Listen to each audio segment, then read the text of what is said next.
दर्शक बंधु उत्तरकाशी टनेल गोटे एमती घटना जहाँ शुणी आपण होश उड़ीज। उत्तराखंड को लोक मैंने देवभूमि कहती। एठाकू प्रतिवर्ष लक्ष लक्ष भक्त चारिधाम यात्रा आसती।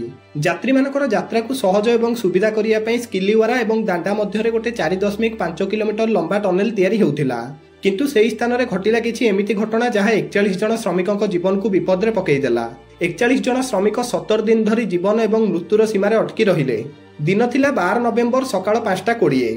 श्रमिक माने साधारण दिन भली से दिन भी काम करुथिले, किंतु हठात 200 मीटर टनेल धसी पड़िथिला।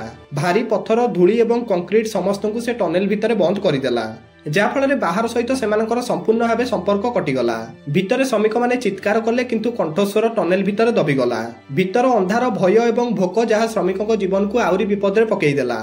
किछि समय भितर खबर प्रसारण पर घटनार खबर पाई एनडीआरएफ, एसडीआरएफ, बीआरओ और आईटीईपी रो सबु दल आसी से जगार पहुंचिले। बड़ मेसीन द्वारा माटी काढ़ा आरंभ कले, हेले किछि फायदा हैला नहीं। 48 घंटा बीतीगला, हेले टनेल को टिके भी खोली पार नथिले उद्धारकारी दल। एते समय बीतीजिबा कारण समस्तक मनरे भय बढ़ीगला। श्रमिक माने बंचिचंती कि नहीं समस्तक मनरे एई प्रश्न उंकी मारिला।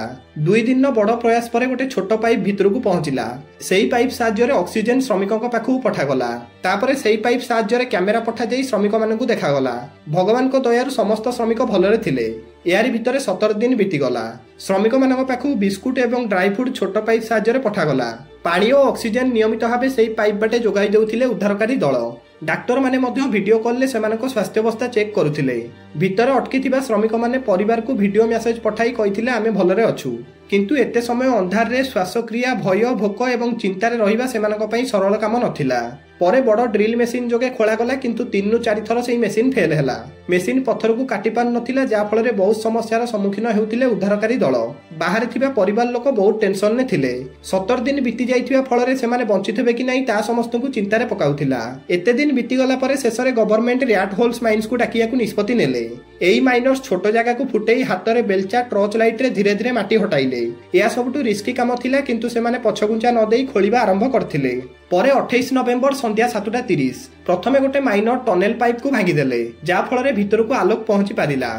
प्रथमे गोटे श्रमिक पाइप रु बाहरले, तापरे गोटिए परे गोटिए 41 जन श्रमिक सुरक्षित भाव बाहर को बाहरले। बाहर एम्बुलेंस रेडी थिला, जहाँ सेमानक स्वास्थ्यावस्था परीक्षा करियाकू हॉस्पिटल को नहीं गला। 17 दिनर उत्तरकाशी टनेल रो कहानी भारतर साहस, धैर्य और सामूहिक प्रयास जीवंत उदाहरण। ये एया शिखेइला कि मनुष्य जदि साहस धरे ताकू कौनसी अंधकार हरई पारिबनी। एइटा ही भारतीय साहसर विजय थिला। दर्शक बंधु, जदि आपण आम चैनल नुआ तेबे वीडियो गोटे लाइक करी चैनल को निश्चित सब्सक्राइब करिवे।